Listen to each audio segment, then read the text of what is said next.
So if we could together examine and share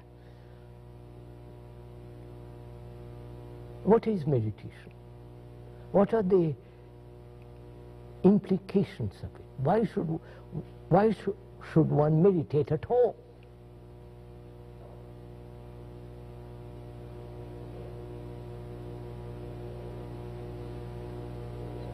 If it is a problem, you follow what I mean? If you make meditation to another problem, then for God's sake avoid it. You follow what I mean? Because human beings have 1,000 problems. Why add another one more to it? So could we together, sharing, go into this? Seeing the traditional approach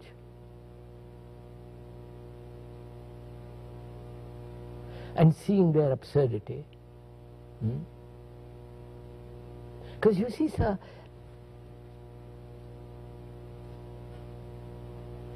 unless man, human being, becomes a light to himself, nothing matters.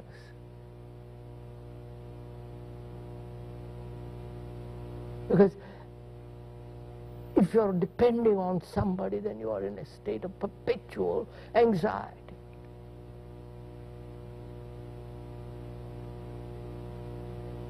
So, could we examine this traditionally? First, why should one meditate?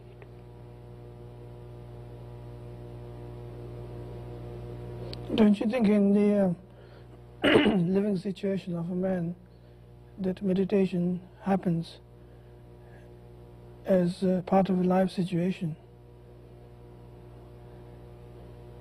So, a human being has innumerable problems, right? He must solve those first, mustn't he? That is, he must bring order in the house in which he lives, which is the house, which is the me. My thoughts, my feelings, my anxieties, my guilt, my sorrow, I must bring order there. Without that order, how can I proceed further?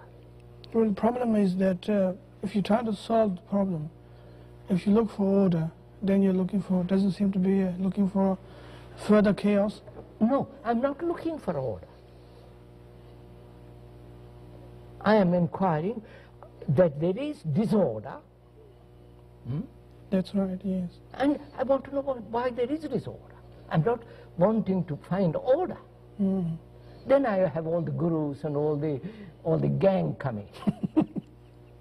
I don't want order. I only want to find out why in one's life there is such chaos and disorder.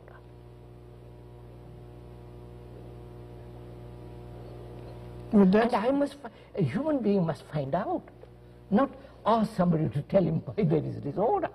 Well, you can't find out intellectually. Intellect is part of the whole structure.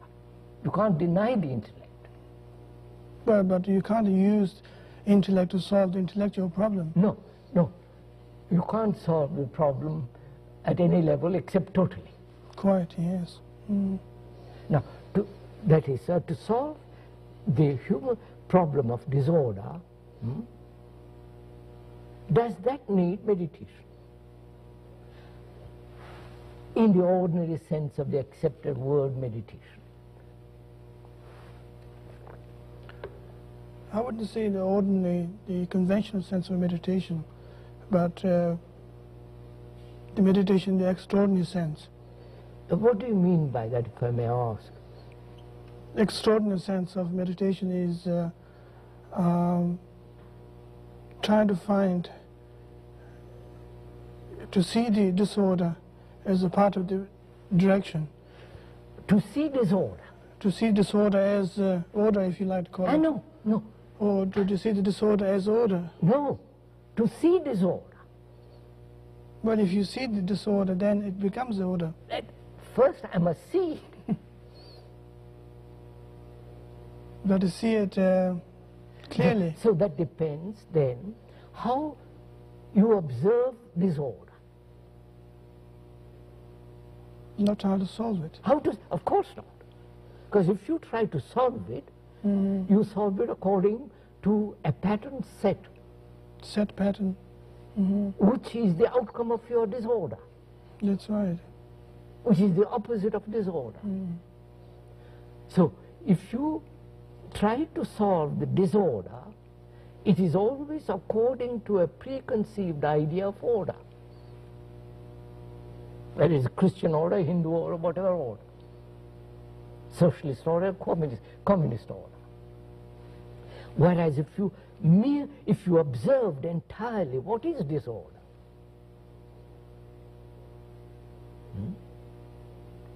then there is no duality in that. I don't.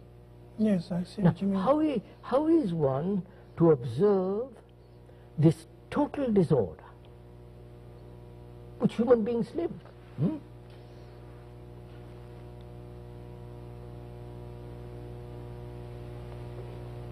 The disorder that when you see a television, the commercials, the hectic violence, the absurdities, the human existence is a total disorder.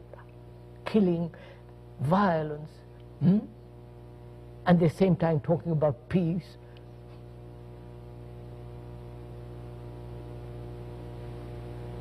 So we come to the question, how, in what is observation of disorder?